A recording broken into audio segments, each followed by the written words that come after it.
Welcome to the Leadership Lovers Podcast. I'm your host, Will Gladhart, CMO at the Culture Think Tank. At the Culture Think Tank, we empower leaders with metrics that strengthen culture, drive performance, and return. We're here today to learn about the actions leaders have taken to address organizational change. Today, our guest is Mike Walrod, founder at Insight Business Consultants. Thanks so much for taking the time to join us. Let's begin by having you share with our audience a bit about yourself, your background, and your organization. Thanks for having me on, Will. I really appreciate it. Mike Walrod, I founded Insight Business. We do consulting. I've been doing it with Insight for 10 years. Prior to that, I was with a financial services company for 23 years, give or take, where I basically was in the operations side for that whole time. And that's where I grew my love for all things operations and being a leader. Started doing Insight Business in 2014. Started out doing some strategic consulting, some project-based consulting, and then over the years kind of evolved into did some M&A stuff and kind of got into the interim, which is now called fractional. So interim COO, interim CEO type work, and then started doing fractional COO. And more recently, I am spending most of my time doing fractional integrator work for companies that run EOS, which is the entrepreneurial operating system. And so I've been focusing a lot on that probably the last 3 years, not quite 3 years. It's been great. Yeah, and also I was interested to talk with you, one, because your background in EOS, but also in the crossover with SEPA as well, with certified exit planning. As we begin, we'll be discussing 3 questions today as a warm-up to our conversation. Would you share why you believe a healthy culture is critical? It's interesting. I was having this conversation with someone earlier today about working and having a healthy environment to work in. And you spend a huge bulk of your life, your adult life, in the workplace or working with people. And it should be fun. It should be a place that you enjoy, a place you want to go to, and not a place that you dread. And I think that's why the foundational things that culture bring are huge in order for you to have a productive life and also a productive place of work and able to get more things done. Because if you're in a positive frame of mind, your ability to do good things and great things is so much enhanced as opposed to going into a place that is you don't want to go or it's toxic. Or to me, kind of bottom line is you should have fun. Go to a place that you enjoy going to and work with people you enjoy working with. And if you have that, it's amazing what could happen. Well, I think what you're speaking to is certainly around positive culture, but also driving innovation, thoughtfulness, all sorts of different things, but also creating an area where people feel like they can be productive, well-being is encouraged, and the whole person can come to work. So I think that really speaks to a lot of different organizations. That I do like the analogy of having fun, because why would you want to go and stand at the front door and dread that you have to walk into the office every day? Let's begin with our first question. It's been our experience that leaders tend to struggle in 3 key areas: people, process, and profits. In your role as a leader and also working with CEOs and other leaders, could you identify which of these 3 areas represented a cultural challenge in organizations you worked with? It's interesting because from my perspective, profit is a byproduct of the other things that we're going to talk about. And then the other thing is the cornerstones is it people versus process. A lot of times when I come into an organization, really it foundationally is the issues rely around those 2 things. It's either a people issue or a process issue. And from my perspective, you have to handle the people things first. You have to create a good team. You have to have a strong team in order for really anything else good to happen. You could have the best processes in the world, and if you don't have a good team, it's just not going to work. If you have the best team in the world, you could have mediocre processes and still do really well. And then fix the processes. And then by doing all those things, if you have good people, good process, then all the profitability, the things that you're going to work on, your long-term goals, all those things, they will happen. But unless you have a really strong team, it's really tough. I think that's a really good point. Certainly with managers having some of the least set of skills, at least that we've seen, in terms of, not that they aren't fantastic workers, but sometimes people are punching the checklist and, Right. not looking at the greater piece of what's happening in the organization or what's being impacted. But then again, that could be solely based on the leaders. As you've thought about those challenges, especially with people and process and your work with EOS, could you give us an example of something that either you worked through or it was negatively impacting the organization? And then we'll kind of talk about the flip side of more the positive impact. Yeah, absolutely. EOS, one of the things that they do really well is they make you accountable.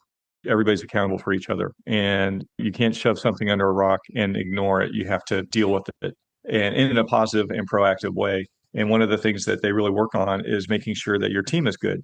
They have this thing called RPRS, which is right person, right seat. And so it's a good way for you to evaluate whether you have the right people in the right seats in your company. So is your leadership the right people in those specific positions? And so what I found out, and being a fractional integrator, I've had the benefit of seeing lots of different companies and lots of different environments and lots of different issues. And so I've encountered quite a bit of things. And one of the things I found out is if you have someone who is in a leader, especially a leadership position, who should not be in that position and nothing is being done about it, then that creates huge, it's a big ripple effect and it really hampers the company. It goes back to one of the earlier things we talked about as far as culture. If you're ignoring a people problem in your organization, everybody else watches. They assume that you're accepting that issue and that's okay, even though it might not be. That's the assumption. And one of the things that I find when I go in is a lot of times there'll be a person in a position that they probably shouldn't be in. They might be a really good fit for the company, but Mhm. maybe not in the position that they're in. And so what we do is we work really hard trying to figure out, okay, how do we fix this? How do we help them? Again, kind of going back to what we talked about earlier, work should be fun. And a lot of times, if you're the wrong person in a seat, you're not having fun. You're miserable. You're not having fun. A lot of times, people around you are not having fun. And so, one of the things that's really beneficial and what I really like is going in and trying to figure out and evaluate how do we fix that problem? Because not only does it fix the team, it really helps that person, individual person, become better. And Mhm. certainly their life usually becomes more enjoyable. That is really beneficial for me. I think that's a really interesting statement, especially that people are watching and people are watching the leader and what you're willing to accept. We worked with an organization a while ago that there were a number of staff that were chronically late to work. I'm not talking like 5 minutes, I'm talking 15 to 30 minutes. And that was being accepted by leadership. And everyone else was kind of looking around and going, well, I show up on time. I'm Right. here. I'm doing what I'm supposed to do. Well, how come they're not? So it was creating a disparity, especially in the culture of haves, have nots, but also what leadership was willing to accept. And it really boiled down to they were too afraid to address the people issue because they thought individuals would leave. And And all I'm you're like, doing is, well, okay, well, who's going to leave? Do you want your people that show up at 8 a.m. right. to leave, or do you want your people that show up at 8:30 who are supposed to be there at 8 o'clock to leave? That's a Yeah. totally different conversation. I appreciate that you bring that up. Is there one thing in your work, as you worked with a variety of these organizations, especially in the fractional role, that you've identified that has helped impact a culture positively or a leader positively? That is one of my favorite things about what I do is being able to work with everybody in the leadership team. And the reason why I really like it is because I am able to a lot of times create communication bridges that weren't there before. One of the positive things that I bring to an organization is I start having open dialogues and communication with everybody in the leadership team and start encouraging them to do that with the other leaders. Because a lot of times when I come in, the issues that I find is really a result of no one talking. They're just kind of doing their own thing and they don't feel like they can be open with another leader and talk to them about the issues or ask for help. What I do is I am very purposeful about asking them, what do you have going on? What are your stumbling blocks? What's holding you back? And then having that same conversation with the other leader. And then a lot of times you find out this person's not helping me and I'm not helping this person. And the next part of the conversation is, have you guys talked about it? Let's figure out a way where we can No. communicate. No, that's right. It's weird because people who've worked together for 10 or 15 years, they're just not communicating real well. And so one of the things that I really enjoy is coming into an organization and trying to help improve their communication. And it's amazing how light bulbs pop up in people's heads like, oh, if I would have been doing this 5 years ago, where could we be? And that's all great, but let's just move forward. We figured it out. Let's move forward. Now you know how to do it. Let's just keep doing it.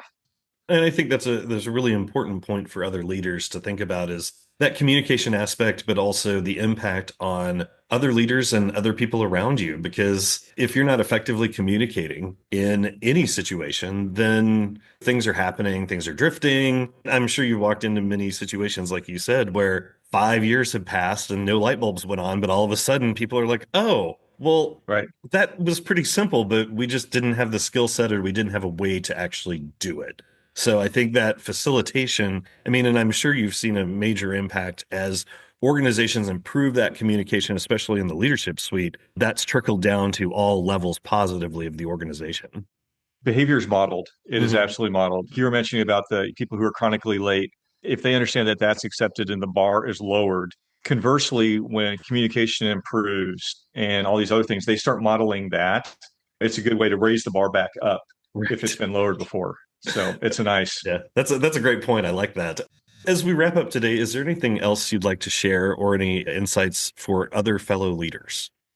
I think one of the things, what I like about EOS, and this is not necessarily a plug for EOS, but what I like about my involvement as being a fractional integrator in EOS is that I understand that I don't know, I don't think I ever know enough.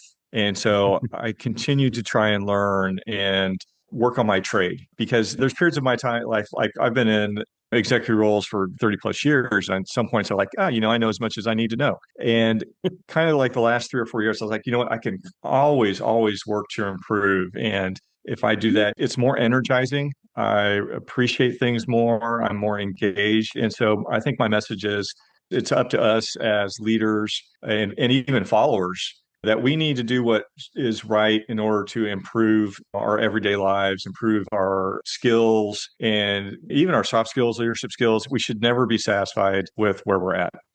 That's really good insight. I appreciate that. So, Mike, I've enjoyed having you on our Leadership Lovers podcast. Appreciate your insights.